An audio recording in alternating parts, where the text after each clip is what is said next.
यहाँ आना मेरी मजबूरी है, वहां जाना उसकी मजबूरी है, झूठ बोलना मेरी मजबूरी है और यह काम को करना उसकी मजबूरी है। So welcome back to my English class guys. और आज की इस क्लास में मैं इसी तरह के वाक्य को इंग्लिश में बनाना सिखाने वाला हूँ और इतनी आसानी से सिखाऊंगा कि हर किसी के लिए ऐसे वाक्य को इंग्लिश में बनाना और फिर उसे बोलना आसान हो जाएगा। तो यहाँ कॉमन क्या दिख रहा है? यहाँ कॉमन है कि मजबूरी है, यानी कर्ता को किसी कार्य को करने की मजबूरी है। कर्ता कोई भी हो सकता है, लेकिन यहाँ मजबूरी है किसी कार्य को करने की। और इतनी आसानी से सिखाऊंगा कि इस तरह के वाक्य को आपको बोलना भी आ जाएगा, फॉर्मूले के माध्यम से हम सीखेंगे। और हाँ गाइज, मैंने ऐसे ही 300 इंग्लिश सेंटेंस फॉर्मूला भी तैयार किया है, जिसके आधार पर आप आसानी से ऐसे 300 वाक्यों की इंग्लिश सीख सकते हो फॉर्मूले से और बनाकर बोल सकते हो। फॉर्मूले से इंग्लिश सीखना बहुत आसान है, बस फॉर्मूले को याद में रखते हुए इंग्लिश बोलना पड़ता है। तो इसकी प्राइस है 150 रुपीज और इस नंबर पे आप कांटेक्ट करके मुझसे खरीद सकते हो। सो गाइज, अब देख लेते हैं कि इस तरह के वाक्य को हम इंग्लिश में कैसे बनाते हैं और कौन से फॉर्मूले से हम बनाते हैं। तो सबसे पहले फॉर्मूले को समझ लेते हैं। तो फॉर्मूला है सबसे पहले इट इज। इट इज मतलब होता है यह, इट इज मतलब होता है यह, या यह नहीं बोले तो इट इज जो है एक हमें लिखना ही पड़ेगा। इट इज जो है वो हमें लिखना ही पड़ेगा, ये कॉमन रहेगा, याद में रख लेना, इट इज कॉमन रहेगा। अब सब्जेक्ट टू, अब सब्जेक्ट टू जो होता है वो एक प्रकार का कर्ता ही होता है कि कौन सा कर्ता है जिसकी मजबूरी है, जैसे मेरी मजबूरी है, उसकी मजबूरी है या किसकी मजबूरी है, ये हम यहाँ पर लिखेंगे सब्जेक्ट टू में, जो सिचुएशन के हिसाब से रहेगा। फिर आखिरी में आएगा कंपल्सन टू। अब उसके बाद आ जाएगा कंपल्सन टू, का ही मतलब होता है कि मजबूरी है। कंपल्सन टू मजबूरी है, कंपल्सन टू है वो कॉमन रहेगा हर इंग्लिश के वाक्य में, क्योंकि इसी का मतलब होता है मजबूरी है। और हिंदी में कॉमन है मजबूरी है और इंग्लिश में कॉमन है कंपल्सन टू।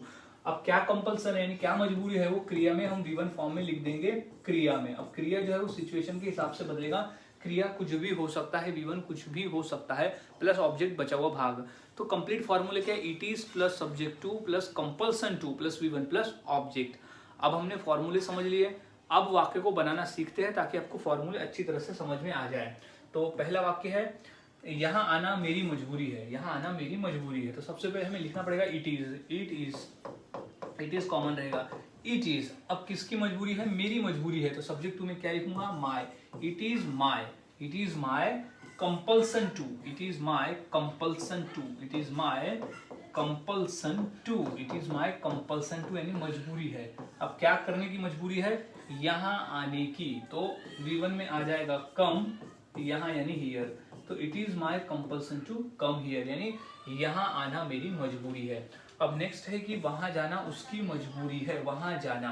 तो इंग्लिश में क्या हो जाएगा? सबसे पहले हम लिख देंगे इट इज। इट इज उसकी, तो लिख देंगे हिज। इट इज हिज, उसकी क्या है? मजबूरी है। क्या लिखेंगे? Compulsion. It is his compulsion to, यानी मजबूरी है क्या करने की? वहां जाने की। तो टू गो यानी जाना, वहां यानी देयर। तो टू गो देयर यानी वहां जाना। It is his compulsion to go there, यानी वो उसकी वहां जाना उसकी मजबूरी है। इस तरह से गाइस वाक्य को बनाएंगे। अब नेक्स्ट है कि झूठ बोलना मेरी मजबूरी है। तो क्या हो जाएगा? सबसे पहले हम लिख देंगे इट इज। सबसे पहले हम लिख देंगे इट इज। अब किसकी मजबूरी है? मेरी। तो it is my, it is my क्या है? Compulsion. It is my compulsion, यह मेरी मजबूरी है। तो it is my compulsion to, यह मेरी मजबूरी है। तो it is my compulsion to क्या करना? झूठ बोलना। तो लाई, लाई यानी होता है झूठ बोलना। It is my compulsion to lie, यानी झूठ बोलना मेरी मजबूरी है। इस तरह से वाक्य बनते हैं। अब है यह काम करना उसकी मजबूरी है। तो यह काम करना उसकी मजबूरी है। तो क्या है? It is compulsion. It is, अब किसकी? उसकी। तो it is his. It is his compulsion. It is his compulsion. It is his compulsion to, it is his compulsion to do करना। क्या काम करना? इस काम को। To do this work. It is his compulsion to do this work, यानी यह काम को करना उसकी मजबूरी है। तो गाइज इस तरह से वाक्य बनाए जाते हैं और बोले जाते हैं। बहुत आसान है, फॉर्मूले को याद में रखें और प्रैक्टिस करते रहे, बहुत आसान है। अब नेक्स्ट है कि तुमसे शादी करना मेरी मजबूरी है। तो क्या हो जाएगा? सबसे पहले इट इज, है ना, तुमसे शादी करना मेरी मजबूरी है। तो इट इज, अब क्या है? मेरी। तो it is my. It is my क्या है? Compulsion to, it is my compulsion. मजबूरी है तो it is my compulsion to, क्या करना, शादी करना तुमसे, तो मैरी, मैरी किसके साथ, तुम्हारे साथ, तो with you, it is my compulsion to marry with you, यानी शादी करना, यानी तुमसे शादी करना मेरी मजबूरी है। अब नेक्स्ट है कि यह सीखना मेरी मजबूरी है, तो क्या हो जाएगा, it is my compulsion, it is, अब यहाँ मेरी बहुत आ गया तो हम लिख देते हैं कि इट इज, यह हमारी, यहाँ लिख देते हैं हमारी, तो इट इज अस, हमारी को लिखेंगे हम as, it is as compulsion, it is as compulsion, it is as compulsion to, it is as compulsion to learn this, यह सीखना हमारी क्या है, मजबूरी है। तो गाइज इस तरह से वाक्य बनते हैं और बोले जाते हैं। बहुत आसान है, आपको फॉर्मूले याद रखना होगा और फॉर्मूले की प्रैक्टिस करना होगा।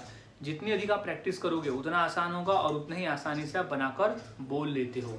सो अब इसी फॉर्मूले के आधार पर दो वाक्य, तो इंग्लिश क्या होगी कमेंट में जरूर बताएं।